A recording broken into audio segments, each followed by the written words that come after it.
Bismillahirrahmanirrahim. Assalamualaikum warahmatullahi wabarakatuh.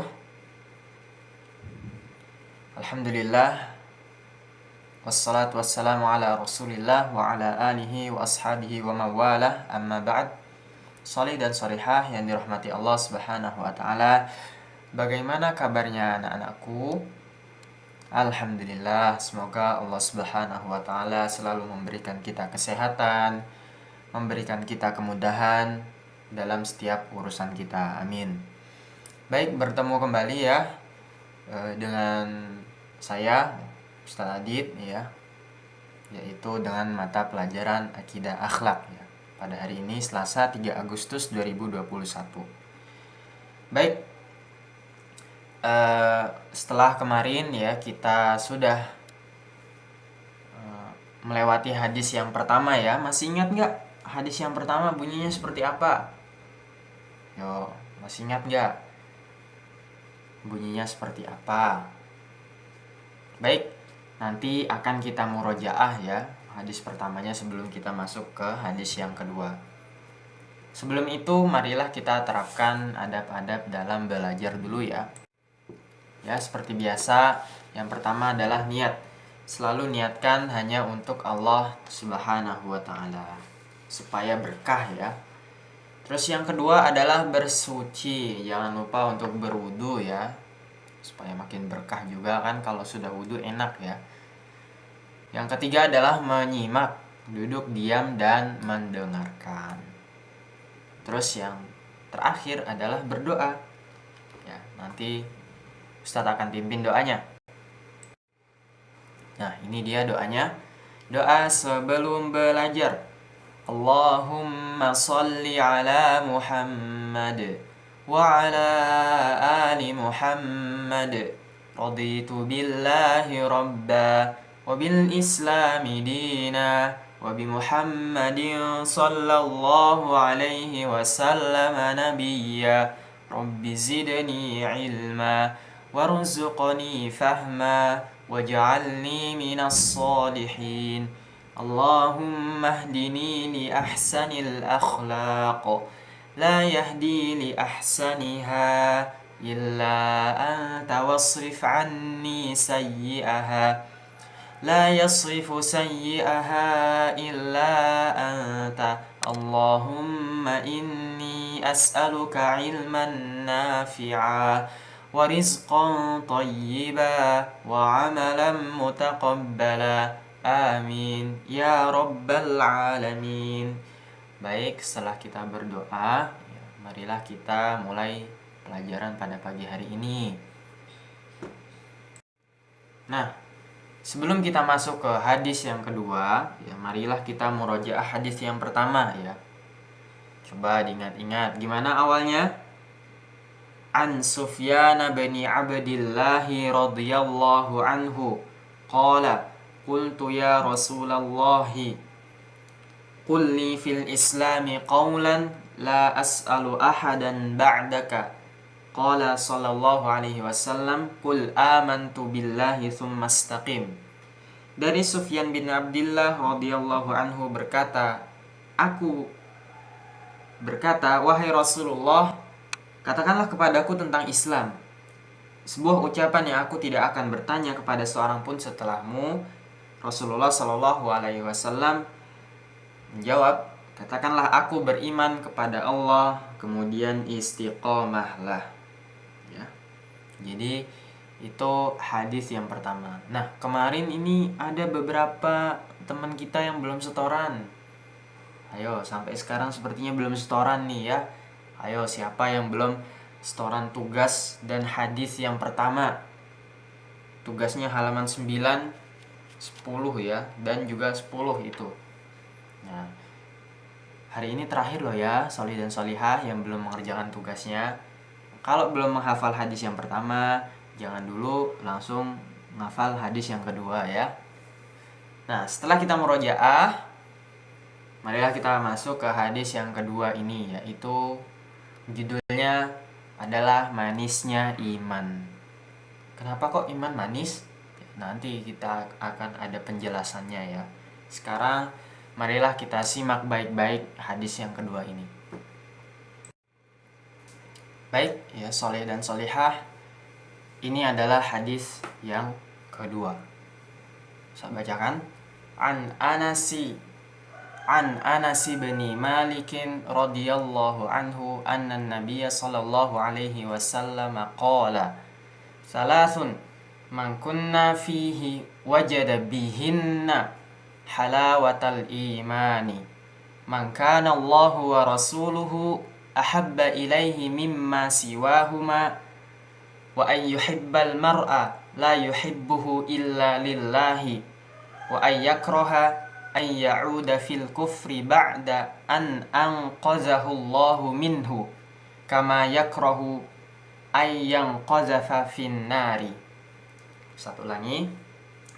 An Anas bin Malik radhiyallahu anhu anna an-nabiy sallallahu alaihi wasallam qala salasun man kunna fihi wajada bihinna halawatal imani man kana Allahu wa rasuluhu ahabba ilaihi mimma siwahuma wa an yuhibbal mar'a la yuhibbuhu illa lillahi wa an yakraha an ya'uda fil kufri ba'da an anqazahu Allahu minhu kama yakrahu ayyuqzafa fin nari. Artinya adalah dari Anas bin Malik radhiyallahu anhu dari Nabi sallallahu alaihi wasallam bersabda, 3 perkara yang barang siapa ada pada diri seseorang, niscaya dia akan merasakan manisnya iman. 3 perkara tersebut adalah barang siapa yang Allah dan Rasulnya lebih ia cintai dari selain keduanya. Jika ia mencintai seseorang, tidaklah ia mencintainya kecuali karena Allah. Ia benci untuk kembali kepada kekafiran setelah Allah menyelamatkannya darinya sebagaimana ia benci untuk dilempar ke dalam api neraka. Hadis riwayat Al-Bukhari nomor 16 dan Muslim nomor 43. Ya, jadi seperti itu artinya ya. Di sini ada 3 poin. Nah, nanti akan kita jelaskan. Baik, selanjutnya kita akan mengenal siapa perawi hadis ini. Nah, Solih dan Solihah ini adalah biografi singkat ya, perawi hadis yang kedua ini. Nama beliau adalah Anas bin Malik Al-Ansori radhiyallahu anhu. Jadi sahabat tersebut bernama Anas bin Malik Al-Ansori. Kemudian ya, beliau wafat ya atau beliau meninggal pada tahun 93 Hijriyah dengan umur 103 tahun ya, Masya Allah ya. Kalau zaman dahulu ya umur itu sangat panjang-panjang ya, masa hidup seorang manusia itu sangat panjang. Ada yang sampai 100 tahun lebih ya, bahkan Nabi Nuh alaihissalam itu hidup kurang lebih 950 tahun ya umurnya. Masya Allah ya, panjang sekali. Dan ini adalah sepenggal kisah tentang beliau. Beliau mulai menjadi pelayan Rasul semenjak umur 9 tahun. Jadi ketika masih anak-anak ya, beliau mulai mengabdikan diri ya kepada Rasul kita, yaitu Nabi Muhammad SAW. Sehingga beliau memperoleh ilmu yang banyak dari Rasulullah SAW. Rasul pernah mendoakan beliau dengan panjang umur serta barokah pada harta dan anaknya. Beliau merupakan sahabat yang paling terakhir meninggal di Basrah. Ya. Sahabat itu apa? Yaitu adalah orang-orang yang pernah bertemu dengan Nabi Muhammad SAW. Itu yang dinamakan sahabat ya. Jadi kenapa umur beliau panjang? Ya, karena sudah ditetapkan Allah, ditambah juga dengan dengan doa Rasulullah SAW, maka beliau bisa hidup selama itu ya, 103 tahun. Ini adalah biografi singkat tentang perawi hadis ini, yaitu adalah Anas bin Malik Al-Ansori. Ingat-ingat ya, dihafal. Selanjutnya adalah kita masuk ke faidah hadis ya. Nah, ini adalah beberapa faidah yang bisa kita ambil dari hadis yang kedua ini, yaitu tentang apa tadi? Manisnya iman. Yang pertama adalah iman memiliki rasa. Ya. Rasanya apa, Ustadz? Ya, nanti kita jelaskan ya. Bukan manis, bukan asin dan sebagainya, itu bukan ya. Tidak akan bisa merasakannya kecuali orang yang berperangai dengan sifat orang mukmin yang jujur. Ya. Jadi iman ini tidak bisa dirasakan oleh orang-orang yang bermaksiat, orang-orang yang berbuat dosa terus. Nah, tidak akan memiliki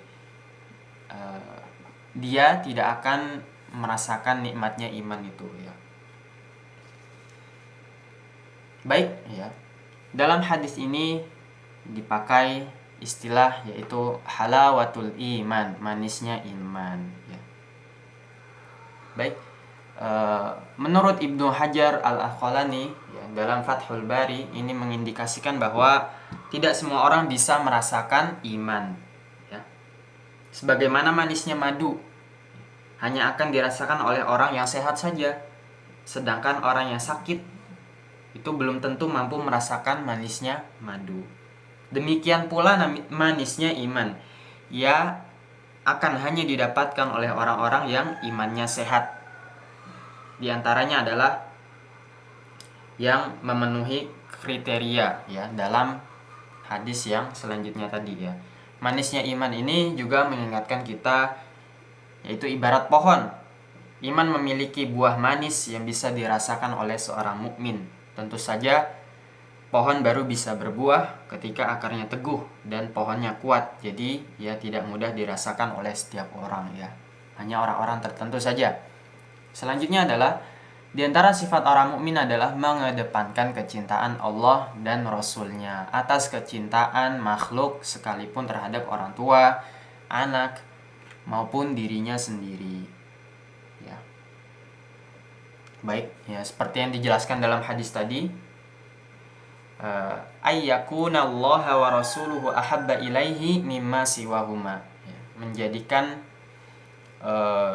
Allah dan Rasul-Nya lebih dicintai dari selainnya. Nah, mencintai Allah dan Rasul-Nya melebihi selainnya. Orang mukmin haruslah menyempurnakan cintanya kepada Allah dan Rasul-Nya, baru ia akan mendapati manisnya iman.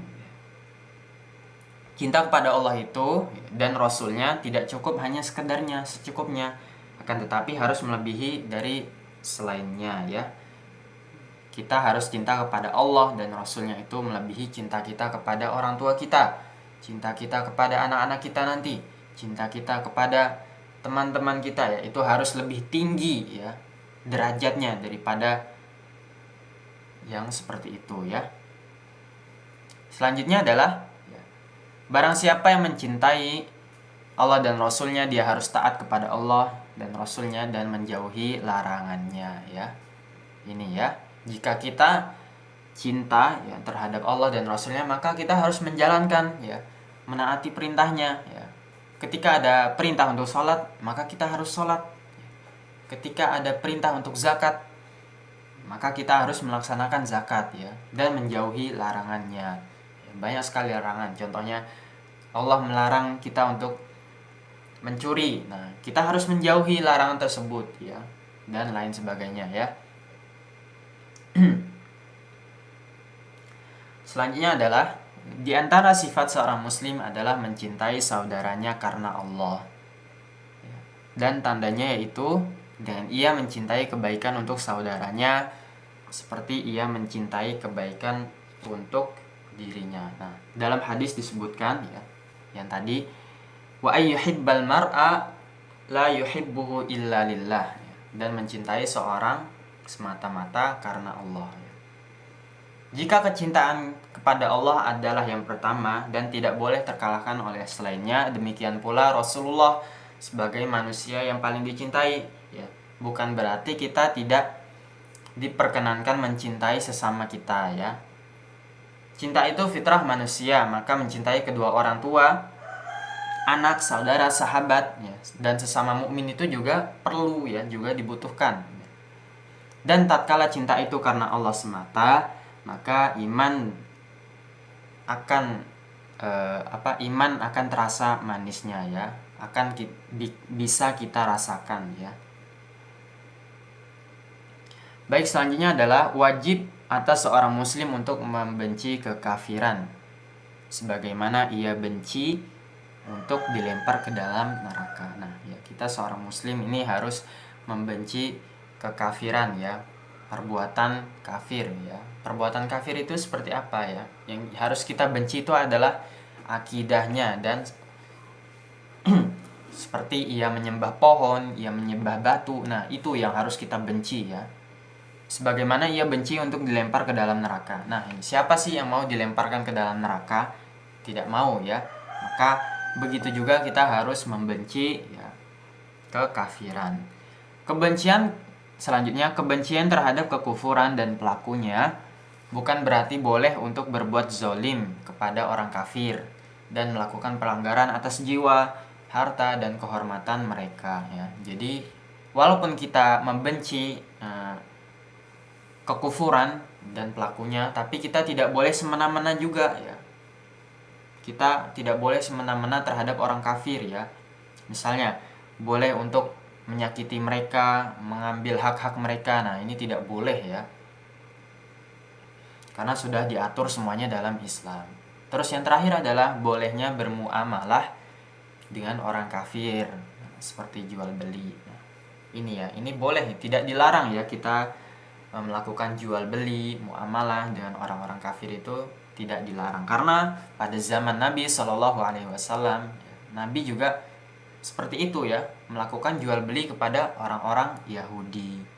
Nah, itu ya beberapa faedah yang bisa kita ambil dari hadis yang kedua ini.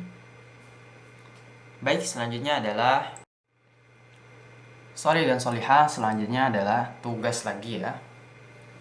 Yang pertama, tugasnya apa? Hafalkan hadis kedua ya, hadis yang ini beserta artinya lewat dan disetorkan lewat video ya.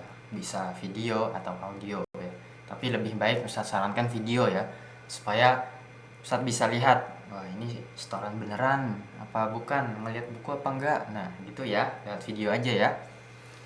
Selanjutnya adalah kerjakan soal latihan halaman 13-15 di buku paketnya. Dan bagi yang belum mengumpulkan tugas pekan lalu, wajib disetorkan maksimal hari ini ya. Nah, yang pekan lalu, yang hadis pertama, mungkin ada beberapa yang belum setoran ya. Silahkan disetorkan maksimal hari ini. Kenapa maksimal hari ini? Supaya tidak numpuk ya tugasnya. Sholih dan sholihah. Selanjutnya adalah tugas ini paling lambat disetorkan pada tanggal 10 Agustus 2021. Nah, begitu ya. Baik, itu saja yang dapat Ustaz sampaikan pada pagi hari ini ya. Semoga apa yang kita pelajari, apa yang kita dapat bermanfaat bagi kita semua. Amin. Baik, ya, sebelum kita tutup ya, mari kita berdoa dulu.